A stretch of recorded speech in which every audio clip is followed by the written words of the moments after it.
This film is about bouldering, a form of climbing with no ropes or harnesses, and it's a sport I'm hugely passionate about.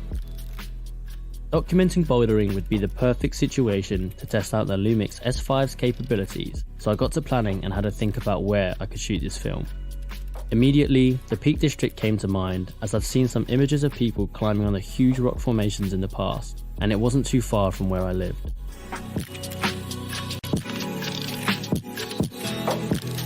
Climbing uses a combination of strength, technique, skill, and mindset, and in this film we follow Tom, a climber based in Manchester, and observe as he combines those elements to conquer the climb called Not to Be Taken Away.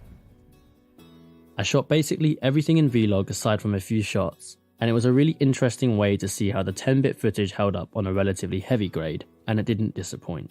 Adding a lot of contrast, decreasing the shadows and blacks, adding more saturation can tend to break colours up, but the Vlog footage held up well, and I was thoroughly impressed with the grading potential. This was my favourite shot from the shoot.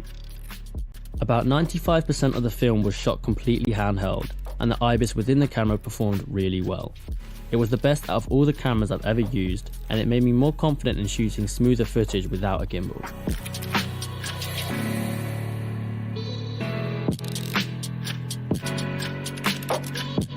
The last act was filmed in the Depot Climbing Centre in Manchester.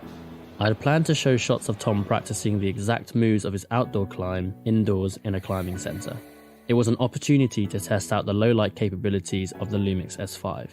The dual native ISO helped massively here, as I could bump it up to the second circuit at ISO 4000, and it felt like I had a completely new sensor. The noise in the shadows reduced even when shooting in Vlog, and I got a clean image from the camera. I didn't use any noise reduction in the final hero video, as I wanted to keep it as close as possible to what the sensor outputted. The film is called Ascend, and I hope it inspires more people to try out the sport of bouldering and climbing.